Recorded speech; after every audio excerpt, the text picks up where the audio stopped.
एक गांव में एक सेठ जी रहते थे। वे पहले बहुत धनवान थे, तब बहुत दान धर्म करते थे, धर्मशालाएं बनवाते थे, उनके ऊपर अपने बड़े बड़े नाम लिखवाते थे।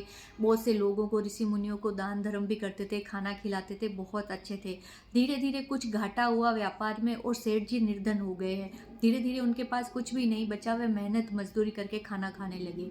एक बार उस राज्य के राजा ने ये मुनादी करवाई कि जिसने भी सबसे अच्छे कर्म किए होंगे, मैं उसे बहुत सारा इनाम दूंगा। इसलिए आप लोग मेरे पास आइए और ये बताइए कि आपने क्या क्या अच्छे कर्म किए हैं। जब सेठ जी की पत्नी ने ये सुना तो उन्होंने सेठ जी को बोला कि आपने तो अपने अच्छे समय में बहुत सारा दान धर्म किया है, बहुत से महात्माओं को खाना खिलाया है, धर्मशालाएं बनवाई है, कुएं बनवाए हैं, बहुत सा अच्छा काम किया है। आपको तो बहुत बड़ा इनाम मिलेगा, आप राजा के पास जाइए।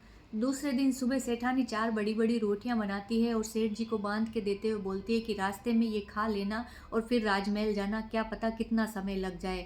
सेठ जी राजमहल की तरफ निकलते हैं। रास्ते में एक पेड़ आता है, सेठ जी उसके नीचे बैठ जाते हैं। पास में ही नदी बह रही होती है। सेठ जी सोचते हैं कि मैं क्यों ना अपना खाना यहीं पे खा लूं। वे चार रोटियां बाहर निकालते हैं, इतने में एक गाय उनके सामने आके खड़ी हो जाती है, जिसके साथ में एक छोटा सा बछड़ा भी होता है। वह गाय खड़ी खड़ी सेठ जी की तरफ देख रही होती है। सेठ जी सोचते हैं इसको भी कहीं भूख लगी होगी, इसीलिए मेरी तरफ देख रही है। वह अपनी चार रोटियों में से दो रोटियां गाय को दे देते हैं। गाय रोटियां खा लेती है और फिर सेठ जी की तरफ देखती रहती है। अब सेठ जी के पास केवल दो ही रोटी बची होती है, लेकिन वे सोचते हैं कि इसको बछड़े को दूध भी पिलाना है, तो क्यों ना मैं ये दो रोटी भी इसे खिला दूं। तभी उस तरफ से कुछ आदमी गुजर रहे होते हैं। वे सेठ जी को गाय को रोटियां खिलाते हुए देखते हैं तो उसको बोलते हैं कि सेठ जी, आपके खुद के पास खाने के लिए तो कुछ है ही नहीं और गाय को रोटियां खिला रहे हो। सेठ जी बोलते हैं कोई बात नहीं, आज इसका पेट भर गया, मैं पानी पीकर ही पेट भर लूंगा। सेठ जी नदी से पानी पीते हैं और राजमहल की तरफ चले जाते हैं। वहां पहुंचने के बाद में वे राजा के सामने खड़े होते हैं। राजा पूछता है, बताइए आपने अपने जीवन में क्या क्या अच्छे कर्म किए हैं। सेठ जी बहुत सारे कर्म बताते हैं कि मैंने धर्मशालाएं बनवाई थी, ये कुएं खुदवाए थे, बावड़ियां बनवाई थी, बहुत से ऋषि मुनियों को भोजन करवाया था, बहुत सारे अच्छे काम बताते हैं। लेकिन राजा बोलता है कि महाराज, मुझे तो इनमें से कोई भी ऐसा काम नहीं लगता जिसके कारण आपको इनाम दिया जाए। सेठ जी को ये सब सुनकर के बड़ा ही बुरा लगता है। बोलते हैं मैंने अपने जीवन में इतने अच्छे अच्छे कार्य किए, फिर भी मैं इनाम का हकदार नहीं हूँ, तो फिर बाकी तो सारे कार्य तुच्छ हैं, उनको बताने से कोई मतलब ही नहीं। ये सोचकर वह सेठ जी वापस वहां से जाने लगते हैं। तभी वहां पर कुछ व्यक्ति खड़े होकर राजा के पास जाके कुछ बोलते हैं। राजा वापस सेठ जी को आवाज देकर वापस बुलाता है और बोलता है कि सेठ जी, आप अपने आज के कर्म के बारे में बताइए। सेठ जी बोलते हैं कि आज तो मैंने ऐसा कुछ कर्म किया ही नहीं, मैं तो खुद निर्धन हूँ, मैं इस स्थिति में ही नहीं कि कोई अच्छा कर्म कर पाऊँ। राजा बोलते हैं कि आपने जरूर कुछ किया होगा, बताइए याद करके।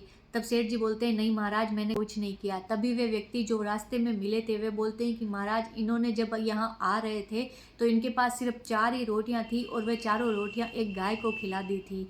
ये सुनकर राजा बड़ा ही प्रसन्न होकर बोलता है कि आप अपना ये कर्म मुझे क्यों नहीं बता रहे थे।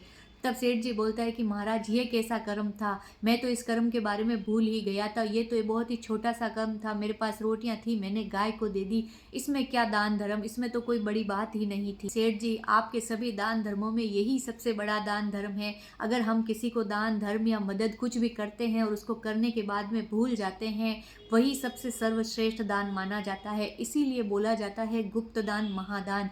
दान ऐसा करो कि एक हाथ से करो तो दूसरे हाथ को भी पता ना चले। जिंदगी में पहले बहुत सी धर्मशालाएं बनवाई, बहुत से ऋषि मुनियों को भोजन कराया, लेकिन आपका उसने खूब प्रचार प्रसार किया था, इसलिए उसका कोई फल नहीं मिलता। आपने आज जो गाय को चार रोटियां खिलाई उसके बारे में किसी से कोई जिक्र नहीं किया, बल्कि आप भूल भी गए उस कर्म को। यही आपका सबसे सर्वश्रेष्ठ कर्म है। तब ये है कि जिंदगी में किसी को अगर दान करते हो, किसी की मदद करते हो, तो फिर अपने ही मुंह से उसका बार बार बखान मत करो। बार बार बखान करने से वह आपका कर्म अच्छे कर्मों में नहीं गिना जाएगा। अगर किसी को दान दिया है, किसी की मदद की है, तो उसे भूल जाओ। वह ऊपर वाले के वहाँ आपके अच्छे कर्मों में लिखा जाएगा और समय आने पर आपको उसका फल जरूर मिलेगा।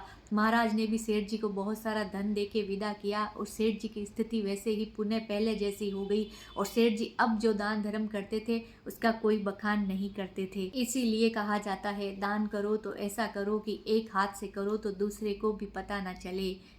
तो जिंदगी में दान धर्म सेवा भाव करते रहिए। तो आपने भी जिंदगी में कभी कुछ ऐसा कर्म किया है जो आपकी नज़र में बहुत अच्छा था, लेकिन वो आप किसी को बता नहीं पाए, तो कोई ज़रूरी नहीं है, निराश मत होइए, क्योंकि वो ऊपर वाले के वहाँ आपके अच्छे कर्मों में लिखा जा चुका है।